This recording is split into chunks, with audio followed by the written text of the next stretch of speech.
round of the FIA African Rally Championship got underway at Samrand between Johannesburg and Pretoria with a novelty this year, a super special stage, specially for spectators and a loosener for the competitors.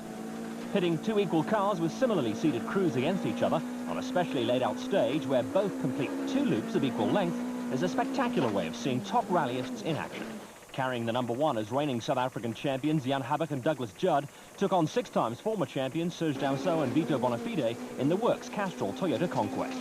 Even though their times on this stage wouldn't count towards the official results, pride was at stake and both crews were giving it their all.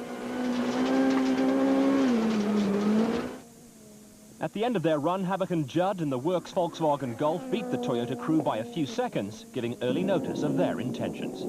Paolo Piazzamuso and Nick Haddon in the Sasol Ford Escort took on Etienne Lawrence and Robert Paisley in the Team Total Toyota Conquest, with a lot of interest focused on the battle between the two Class A8 teams. Lawrence and Paisley were running with a disadvantage, having only been able to test their car on the way to the start after extensive repairs had to be carried out following a huge accident in the previous round, the Stannic Asset Finance Rally in the Western Cape a month before. The car wasn't going as well as it should have, and the Sasol came out on top. In Class A7, the foundations for another personal battle were being laid with the team total pairing of Barry Krobelaar and Mike Burrows taking on Chart van der Walt and Cindy Harding, both in Volkswagen Golfs. There were some doubts before the start of the Stannic Rally about Van der Walt and Harding's participation due to a lack of funding, but a last-minute sponsorship deal made it possible for the pair to bring their GNT Golf to the event. Another fascinating battle in store, the one between Class A6 championship contenders Jürgen Fecken and Dave Lukowitz in the Dunair Toyota Conquest, and Jean-Pierre Damso and Pierre Aris in the Team Total Conquest. Fecken and Lukowitz were second in the class championship and Damso and Aris third, and enthusiasts were licking their lips in anticipation of a great battle between the youngsters, both of whom have strong rally backgrounds. After round 2, Damso was leading overall and in Class A8, Van der Walt leading A7, Dean Sanders N2, Alan Worms N1 and Craig Trott in A6. Well, you know, the most important is to score as much points you can, and if we can score good points again on this event, hoping winning the event, but a second or third will be good enough still. The start of the rally proper, and a huge crowd was at hand to watch the second running of the Samrand Super Special Stage, with the cars leaving in their reverse order. With the light fading in the early dusk of a Highveld autumn evening, it wasn't surprising that Samrand took some early casualties. Dirk Badenhorst and Fani Bierkus misjudged a corner and parked their VW City Golf firmly on a bank, destroying the suspension in the process and retiring on the spot. As darkness set in, the powerful rally spotlights came into their own, although dust was causing a few problems where the cars pulled next to each other through some of the tight corners. In Group N, the performance of Hannes Grobbelaar and Dave McGregor in their Bridgestone Nissan Sentra was eagerly awaited. I hope we're going to have a good rally. The car is well prepared, and it's a long event, and I've always done well on this event. And we'll play it off the cuff and see how it goes. The real rally starts only tomorrow, and Friday is a long day. So we'll see. Grobbelaar and McGregor took the stage by 1 second from Cliff Blackman and Johan Klaassen in their Team Total Nissan Sentra. Lots of interest was also focused on the performance of Zimbabwean crew Hannes Kruger and Tony Rowley in their Castrol Toyota Conquest. They came up against Kali van der Merwe and Charles Rieler in the spectacular Nissan Skyline. Kruger and Rowley were competing in Class S20 for cars that don't fall into any of the South African classes, and were looking at picking up some African championship points. There'd be no points for Van der Merwe and Rieler, though, as they wrote off their Skyline in a spectacular roll. Both were shaken, but unhurt. Day 2 of the Stannic Rally of South Africa in the Parc Fermé in Centurion was abuzz as the outcome of the Samrand Super Special Stage became known. Team total pairing Etienne Lawrence and Robert Paisley were way down in 19th position overall after picking up a 20-second penalty for lateness, on top of their other problems. With no time testing at all, we found a lot of things that weren't right yet, so we've managed to use that 4 hours between stage 1 and 2 and severely got into the car. But there's still a big major oil leak on the sub, so we're going to have to drop that down. We're probably going to lose 20 to 30 minutes. Very shortly, probably after the next tar stage. We're going to have to do it, otherwise I don't think we'll get to the end, because it's really severely, I mean 4K is pumping out a litre of oil. The route would take competitors to Mpumalanga and Swaziland, with 14 special stages in the Centurion, Witbank, Hendrina, Ermelo and Amsterdam areas before the overnight stop in the Esselwini Valley of the tiny mountain kingdom. First on the road, the Castrol Toyota Conquest pair of Serge Damso and Vito Bonafide in joint three-way lead overall after the previous day's Samran Super Special. Started by Centurion's charming mare, Rita Okamp, Habak and Judd followed Damso and Bonafide to the start control of Stage 2, a 4.5-kilometre all-tar spectator stage in the city centre. Rally crews generally dislike the short spectator stages as they virtually never get out of second gear and have to throw their cars around tight corners, which can be hard on gearboxes and brakes. But spectators love it, as they can see the cars and crews in close-up action, and the sight and sound of a full-blown rally car driven by masters of their craft is something to behold.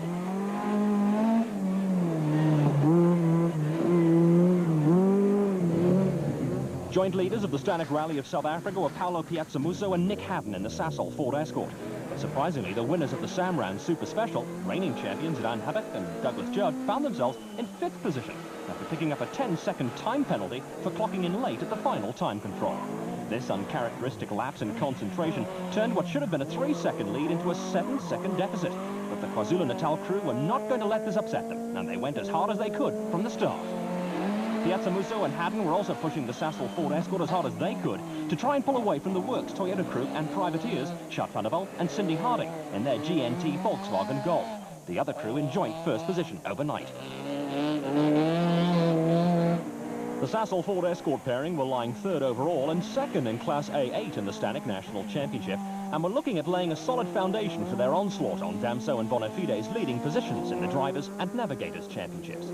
Despite setting a time of just 1 second slower than Habak and Judd the previous evening, Etienne Lawrence and Robert Paisley in the team Total Conquest had a lot of time to make up following their penalty. The car was still not handling the way they wanted. Joint overnight leaders Chart van der Walt and Cindy Harding were equally determined in their GNT Golf. This had all the makings of a high drama. Jan Smuts' house in Irene, a quaint little suburb southeast of Centurion. Stage 3 of the rally was named after Cornwall Hill, with the South African Air Force's Ad Astra Eagle soaring into the sky.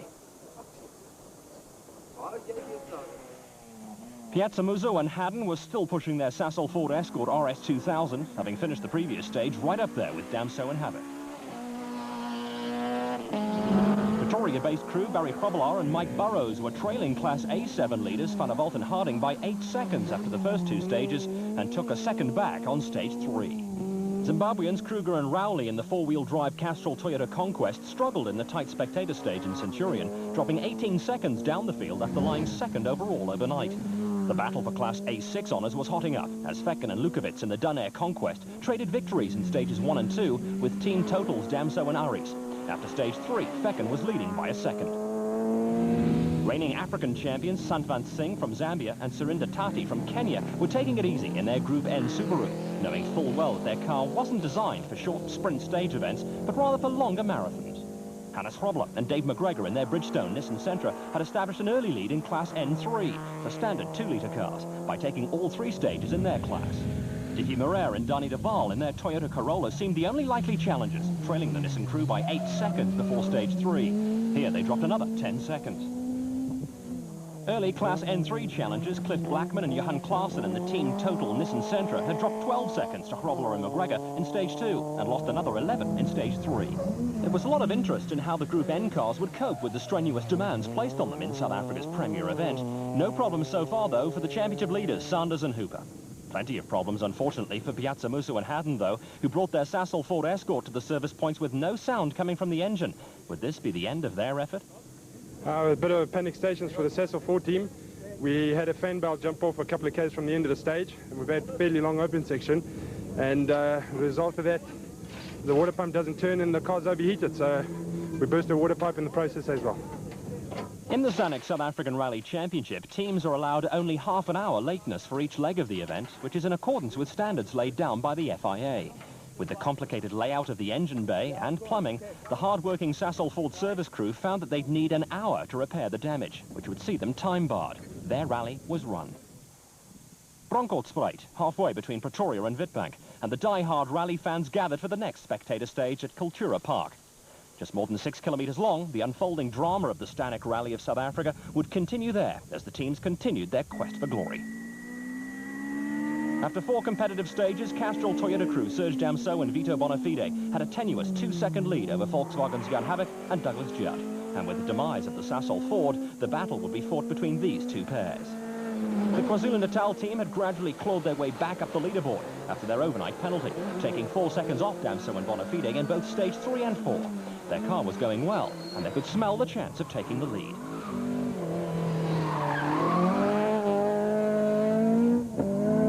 Lawrence and Paisley were still struggling with their oil leak problem, but the team total crew was setting very competitive times in their conquest. Just down the N4 to Witbank next, before the route continued to the southeast on the way to the Swaziland border. The Eastern Escarpment is favourite rally country, with many good stages to be found in the area. Stage 6 at Volverkrans, and Chad van der Walt and Sidney Harding had moved into 3rd position overall and were still leading Class A7 in their GNT VW Golf. They were some 24 seconds behind Habak and Judd, who were now jointly in the lead with Damso and Bonafide. Second and A7 were Grobbelaar and Burrows in the team total golf, some 16 seconds behind Van der Walt and Harding, but in 5th overall behind Lawrence and Paisley. Zimbabweans Hannes Kruger and Tony Rowley were gradually dropping back in their four-wheel drive Castrol Toyota Conquest in another car that's primarily designed for the longer marathon events which form part of the African Championship. In Class A6, Jürgen Fecken and Dave Lukowitz in the Dunair Conquest had dropped to 2nd behind JP Damso and Pierre Aris, but a determined effort in the Volverkrans leg saw them winning the stage in their class.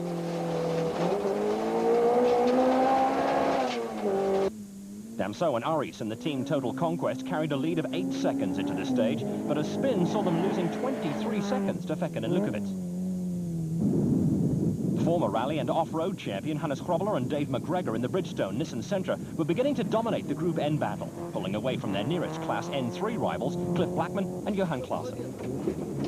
In Class N2, Dippy Moreira and Danny de Waal in the Goodwood Auto Electrical Toyota Corolla were leading Dean Sanders and Graham Hooper by a mere 11 seconds. Good communication between driver and navigator is vital, but it sometimes falls by the wayside in the heat of the moment. Second behind Grobbelaar and McGregor at this stage, Blackman and Klaassen in the team total Nissan Sentra dropped another 12 seconds, putting them 50 seconds down. The service area after Volverkrans, and despite appearances to the contrary, Jan Habak did not have a trouble-free run, even though he completed the stage only 1 second slower than Damso. It looks like we've got an intermittent electrical problem, and then so it switched off completely and the car stopped, and then we had to restart the thing, and it looks like 20 seconds went out the window there, but the car otherwise going very well, so if that problem goes away now, then it'll be a good rally. We'll have a good dice for Surge. With virtually nothing to choose between the front runners in Class A6, as well as in the battle for 4th overall, Jean-Pierre Damso was not overly concerned at being behind Jürgen Fecken. So far it's been going well. Me and Fecken and Barry are quite close, the three of us. But it's a long way from the end. There's another 3 days left. So we're just going to take it a bit easier now and just try and get to the end on Saturday afternoon.